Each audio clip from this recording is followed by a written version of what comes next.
Hello everyone, welcome to Pharmizer. I post videos on pharmacy related subjects explained both in Hindi and English in a very simple and easy way. If you'll find my video useful for your studies, don't forget to like and share my video and subscribe to my channel. So today we will start with solubility of drug. It is the part 1 जो आप पढ़ते हो in third semester B Pharm. Also ये topic आपका M Pharm Pharmaceutics में भी include होता है.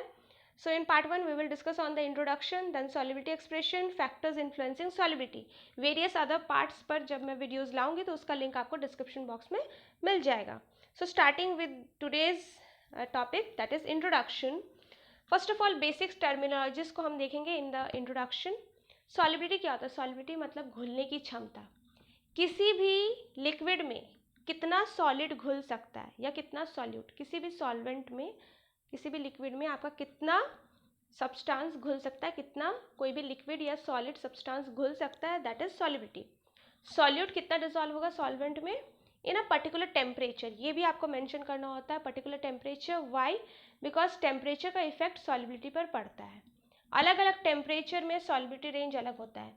फॉर एग्जाम्पल अगर आप नॉर्मल पानी में चीनी घोलते हो तो आपका हो सकता है कि जस्ट 4 चम्मच घुले, बट वही अगर आप पानी को गर्म कर देते तो आप देखोगे चीनी तेज़ी से घुल जाता है. यानी कि 4 चम्मच आपको जितना वक्त लग रहा था, या हो सकता है सब सिर्फ 4 चम्मच या 4 स्पून आपका जस्ट घुल रहा था, वही अगर आप पानी को गर्म कर लेते हो तो 4 चम्मच की जगह हो सकता है वहाँ पर आपका 8 चम्मच घुल जाए. तो टेम्परेचर वाइज सॉल्युबिलिटी बदलता है. That is wise temperature compulsory note है इन टर्म ऑफ सॉल्युबिलिटी और सॉल्यूशन. So anyway, solubility तब क्या होता है? Solubility of a substance is a particular solvent is defined as the concentration of solute in a saturated solution at a certain temperature. मतलब कि किसी भी solvent में for example 100 ml आपका liquid है, उसमें कितना सुगर घुल सकता है at particular temperature. आप मान लीजिए रूम टेम्परेचर में कितना चीनी घुल सकता है इन 100 मिलीलीटर ऑफ वाटर. तो वो आपका जो आप स्ट्रेंथ को पता करोगे दैट विल बी सॉल्युबिलिटी. जितना डिजॉल्व हो सकता है वो उसका सॉल्युबिलिटी स्ट्रेंथ होगा एट रूम टेम्परेचर. किस चीज़ को बनाने के लिए? Saturated solution. सैचुरेटेड सोल्यूशन क्या होता है? जहाँ पे आपका maximum amount of solute present रहे. जैसे कि अगर आपका 100 ml पानी में आपका मान लीजिए 10 चम्मच चीनी घुल सकता है. 10 चम्मच चीनी के बाद, या फिर आप ऐसे कह लो कि आपका 10 मिलीग्राम चीनी आपका 100 मिलीलीटर पानी में घुल सकता है. तो वो हुआ उसका सैचुरेटेड सॉल्यूशन. अगर आपने 10 मिलीग्राम मिला दिया, जितना कि घुल सकता है उतना मैक्सिमम आपने मिला दिया, तो वो आपका सैचुरेटेड सॉल्यूशन बन जाएगा. सो सॉल्युबिलिटी उस स्ट्रेंथ को कहते हैं कि सैचुरेटेड सॉल्यूशन बनाने के लिए कितना सॉल्यूट घुल सकता है किसी सॉल्वेंट में, और जब आप उसी सॉल्यूशन को तैयार कर लोगे तो वो आपका सैचुरेटेड सॉल्यूशन कहलाएगा. यानी कि जितना घुल सकता है, मैक्सिमम जितना घुल सकता है, 100 ml में 10 मिलीग्राम घुल सकता है, उतना आपने घोल लिया तो वो आपका सैचुरेटेड सॉल्यूशन बन गया. It means maximum strength of solute आपने डिसॉल्व कर लिया इन solvent in a particular temperature. जैसे कि रूम टेम्परेचर में 10 मिलीलीटर में आपका 10 मिलीग्राम शुगर डिसॉल्व हो सकता है. 10 सॉल्युबिलिटी मैंने बता दिया. 10 सैचुरेटेड सॉल्यूशन क्या है? Saturated solution is the solution which contains the maximum amount of solute that a solvent can dissolve at a particular temperature. Next is आपका अनसैचुरेटेड सॉल्यूशन. अनसैचुरेटेड सॉल्यूशन क्या होता है? जहाँ पर आपका सॉल्यूशन में जितना डिसॉल्व हो सकता है मैक्सिमम, उससे कम आपने सॉल्यूट डिसॉल्व किया. जैसे कि मैंने अभी बताया 100 मिलीलीटर में आपका 10 मिलीग्राम शुगर डिसॉल्व हो सकता है, बट आपने क्या किया? सो आपने वहाँ पे कम लिया है. 10 मिलीग्राम नहीं लेकर आपने 5 मिलीग्राम जस्ट लिया. तो 5 मिलीग्राम अगर आपने शुगर डिसॉल्व किया रूम टेम्परेचर में डिसॉल्व किया, तो वहाँ 5 मिलीग्राम और ऐड हो सकता है, क्योंकि 5 आपने मिलाया लेकिन वहाँ स्ट्रेंथ कितना है? 10 मिलीग्राम का. सो 10 मिलीग्राम तक डिसॉल्व हो सकता था, बट आपने कम लिया है, 5 मिलीग्राम जस्ट डिसॉल्व किया है. तो वो आपका अनसैचुरेटेड है, बिकॉज वो पूरी तरह से मैक्सिमम अमाउंट नहीं पहुँचा है. दस unsaturated solution is a solution that contains the dissolved solute in a concentration below that necessary for complete saturation at a definite temperature. Next आपका है super saturated solution. Supersaturated solution is exactly the opposite of unsaturated. Means where you include or add solute more than the maximum quantity. Means likewise, I gave you example 10 milligram in 100 milliliter of water.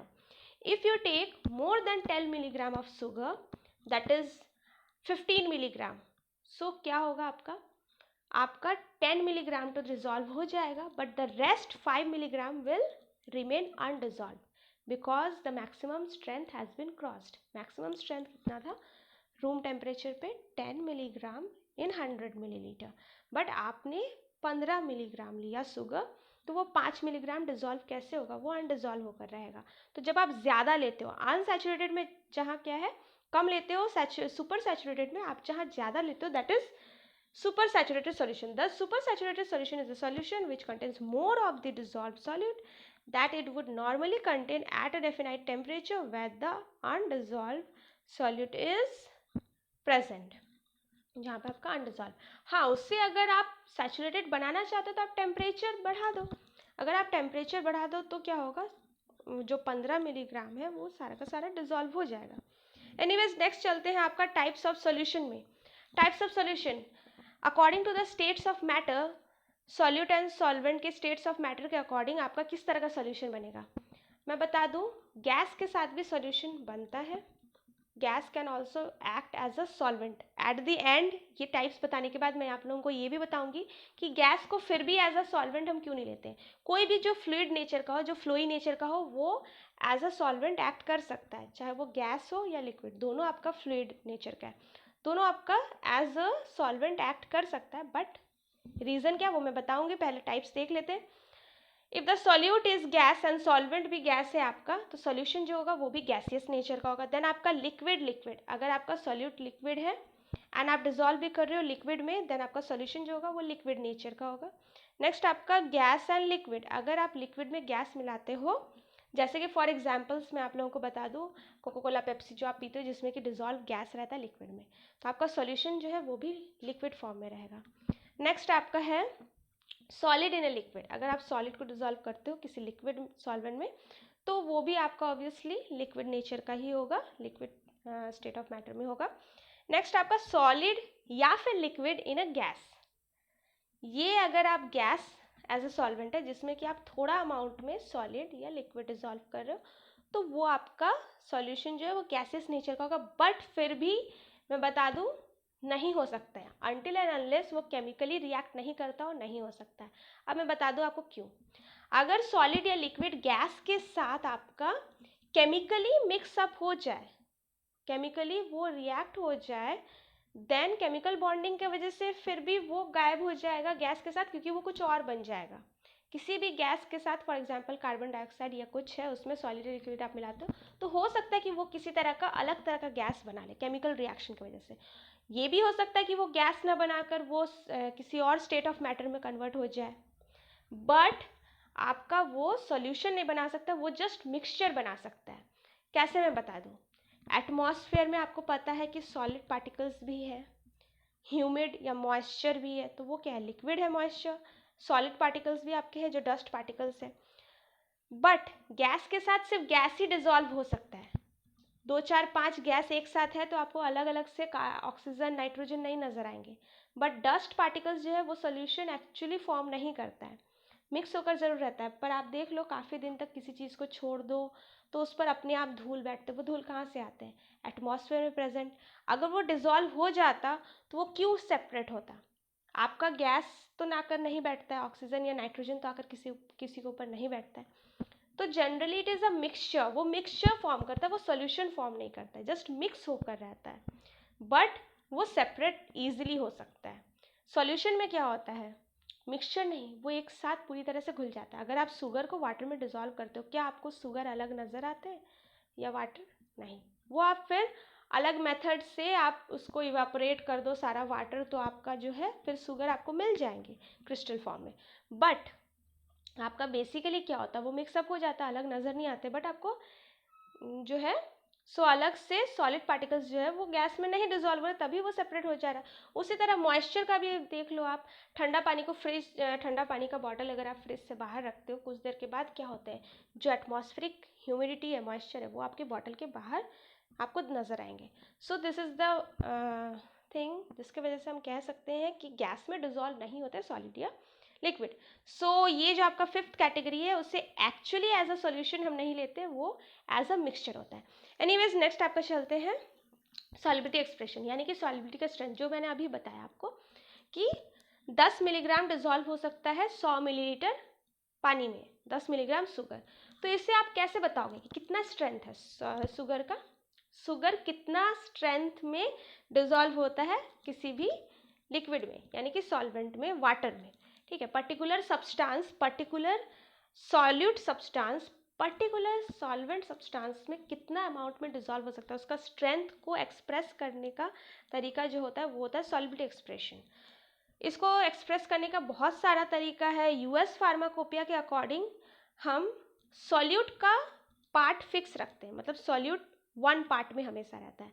1 part solute को dissolve करने में कितना आपको solvent लगेगा, आप वो major करके solubility को एक्सप्रेस करते हो, उस हिसाब से आप उसे सॉल्यूबल बताते हो।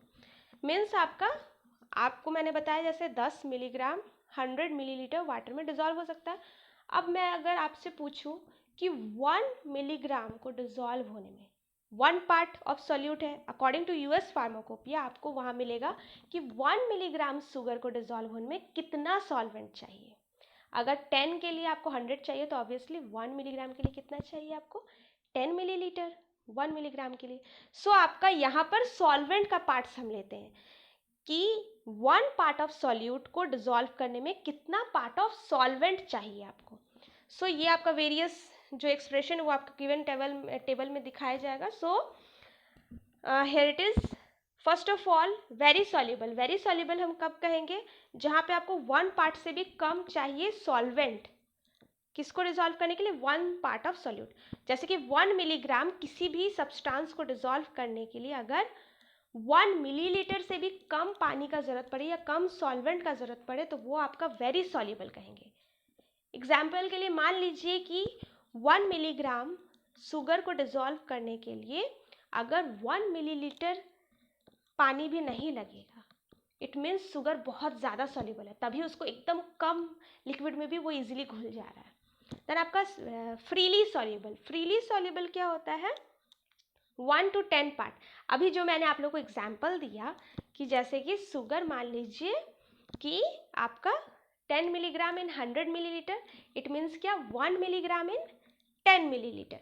1 मिलीग्राम शुगर आपका 10 मिलीलीटर पानी में डिजोल्व हो सकता है, तो वो आपका टाइप ऑफ फ्रीली सॉल्युबल, वो आपका एक तरह से फ्रीली सॉल्युबल का एग्जाम्पल हुआ।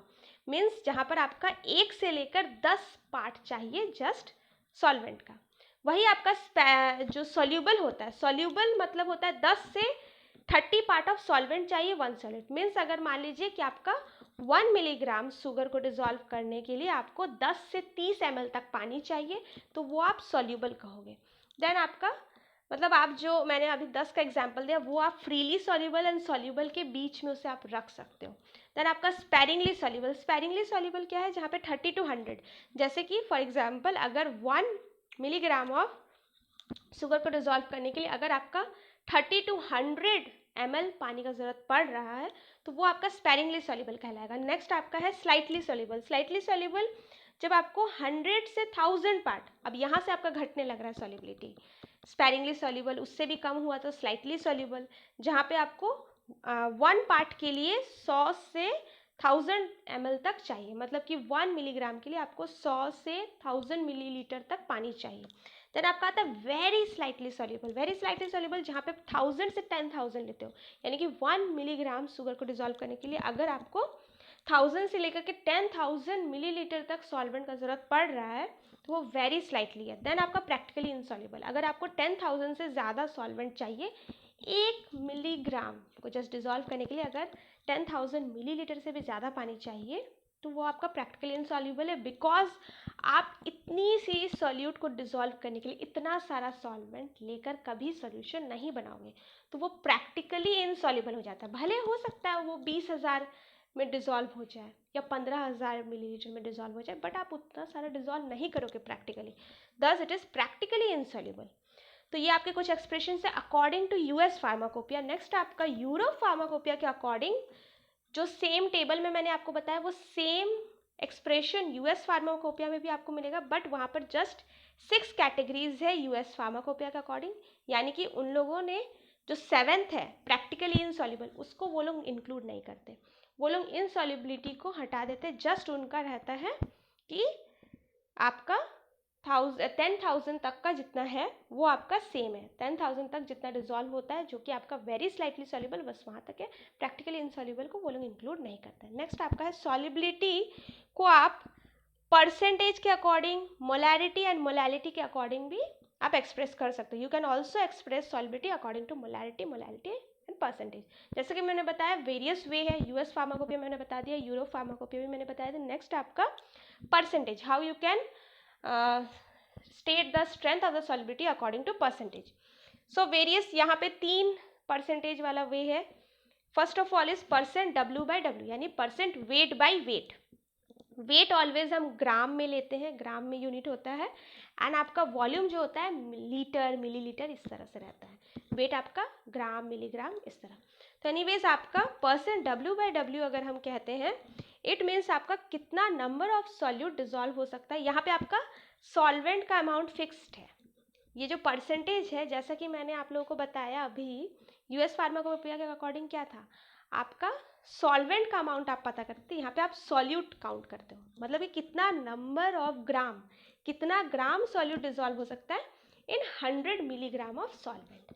अब आप कहोगे सॉल्वेंट ग्राम में क्यों, सॉल्वेंट को तो लीटर में हम लेते हैं। आपको डेंसिटी का पता होगा ना, मास बाय वॉल्यूम, तो बिल्कुल उस तरह से आप निकाल सकते हो। अगर आपको डेंसिटी किसी सब्सटेंस का पता है तो आपको मास यानी कि वेट, मास मतलब ही आपका वेट होता है, तो मास या वेट अगर गिवन है तो आप उसको वॉल्यूम में कन्वर्ट कर सकते हो by the relationship of density. आपको हर सब्सटेंस का डेंसिटी पता होगा, क्योंकि डेंसिटी हर सब्सटेंस का फिक्स्ड डेंसिटी रहता है। जैसे कि वाटर का अप्रॉक्स 1 है, इसके वजह से 1 होने की वजह से डेंसिटी उसका 1 है, जिसके वजह से 1 मिलीग्राम वाटर मतलब 1 millilitre water. Gram and litre उसका सेम है, 1 ग्राम मतलब 1 लीटर। बट अगर उसी तरह डेंसिटी अगर अलग अलग हो तो ग्राम एंड आपका लीटर फर्क पड़ता है उसमें, तो आप इजीली ग्राम से उसको लीटर में कन्वर्ट कर सकते हो with the relationship of density mass by volume. So anyways percent W by W मतलब वेट बाय वेट, जहाँ पर आप सॉल्वेंट को भी ग्राम में लेते हो, सॉल्यूट को भी ग्राम में लेते हो। तो परसेंट वेट बाय वेट मतलब कितना ग्राम सॉल्यूट आपका 100 ग्राम सॉल्वेंट में डिजॉल्व हो सकता है, ये आपका W by W। अगर एग्जाम्पल के लिए मान लीजिए कि 10 ग्राम शुगर आपका डिजॉल्व हो सकता है 100 ग्राम पानी में, 10 ग्राम 100 ग्राम पानी में, तो आपको क्या होगा 10% W by W आप बोलोगे। नेक्स्ट आपका है percent V by V, volume by volume, जहाँ पे आप सॉल्यूट को भी लीटर या मिलीलीटर में लेते हो और आपका सॉल्वेंट भी लीटर या मिलीलीटर, मतलब दोनों आपका मिलीलीटर में रहेगा। वॉल्यूम बाय वॉल्यूम है, वॉल्यूम आपका लीटर में रहता है, वेट या मास आपका ग्राम में रहता है। सो परसेंट V by V मतलब नंबर ऑफ मिलीलीटर सॉल्यूट। ये आपका इजी पड़ता है अगर आप ये चीज़ किसी लिक्विड को लिक्विड में घोल रहे हो, तब आप परसेंट V by V का यूज़ ज़्यादातर करते हो। सो नंबर ऑफ मिलीलीटर, कितना मिलीलीटर सॉल्यूट डिजॉल्व हो सकता है इन 100 मिलीलीटर ऑफ सॉल्यूशन या फिर आपका सॉल्वेंट, क्योंकि सॉल्वेंट बनने के बाद, सॉल्वेंट एंड सॉल्यूट मिक्स होने के बाद सॉल्यूशन बन जाता है, दैट इज़ वाई हम इसे एज अ सॉल्यूशन कहते हैं। मतलब 100 ml सॉल्यूशन बनाने के लिए आपका, मतलब सॉल्वेंट के साथ 100 ml सॉल्यूशन बनाने के लिए आपका कितना सॉल्यूट डिजॉल्व होता है in millilitre, that will be percent V by V, percent volume by volume. Third आपका जो आता है वो होता है percent W by V। Simply अगर आप किसी सॉलिड को लिक्विड में घोल रहे हो, लिक्विड को अगर एज इट इज़ आप वॉल्यूम में रहने दो एंड आपका जो सॉल्यूट है उसको आप वेट में रहने दो, यानी कि ग्राम में, तब आपका वो होगा वो weight by volume.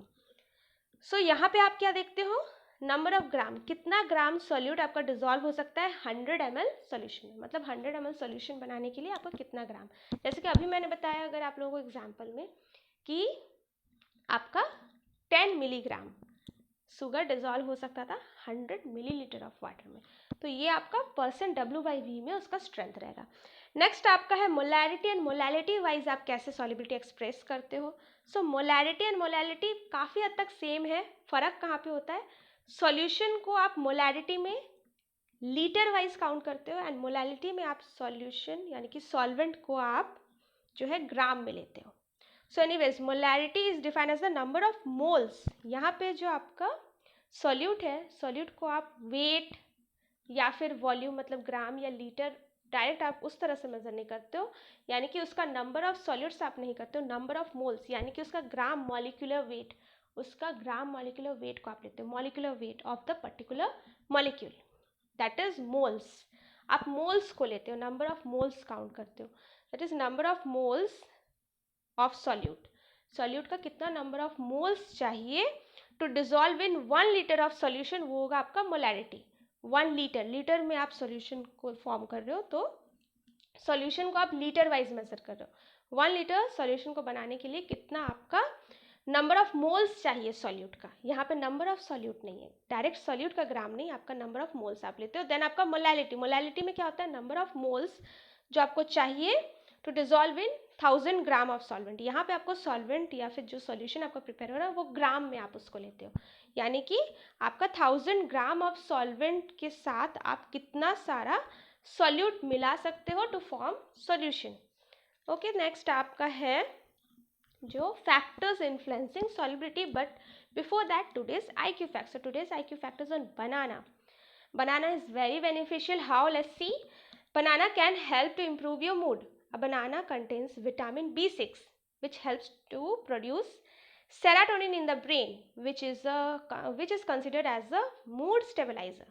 Serotonin impacts motor skill and emotions. It is also helpful in sleep and digesting food. Thus, eating a banana can help reduce depression and anxiety by stimulating the serotonin level in your body. सो बनाना क्या होता है, बनाना में होती है B6, vitamin B6 क्या करता है, आपके ब्रेन में सेरोटोनिन नाम के बायोमोलिक्यूल को प्रोड्यूस करता है। सेरोटोनिन क्या करता है, मूड स्टेबलाइजर, यानी कि आपके मूड को कंट्रोल करने में मदद करता है, चाहे आपको ज़्यादा डिप्रेशन, बहुत लो फील हो रहा हो या फिर आपको एनेक्साइटी फील हो रही हो, किसी वजह से घबराहट होना, वो सारी चीज़ों को एनेक्साइटी कहा जाता है। तो बहुत ज़्यादा बेचैनी फील होना या फिर बहुत लो फील करना, इस तरह का कोई भी सिचुएशन अगर होता है तो वहाँ पे सेरोटोनिन आपको स्टेबलाइज करने में मदद करता है आपके ब्रेन को। तो स्टेबलाइज करने में जो मदद करता है सेरोटोनिन, उस सेरोटोनिन को प्रोड्यूस करने में आपको मदद करता है विटामिन B6 जो मिलता है बनाना में। दस बनाना आपके स्ट्रेस एंड एनेक्साइटी को कंट्रोल करने में मदद करता है। नेक्स्ट आपका है फैक्टर इन्फ्लुएंसिंग सॉल्युबिलिटी। सॉल्युबिलिटी कैसे इफेक्टेड होता है, आपके मेनली आपके 3 फैक्टर्स है जिससे सॉल्युबिलिटी इफेक्ट होता है, जैसे कि मैंने टेम्परेचर के बारे में तो ऑलरेडी बता दिया, और क्या क्या है इसको जानेंगे।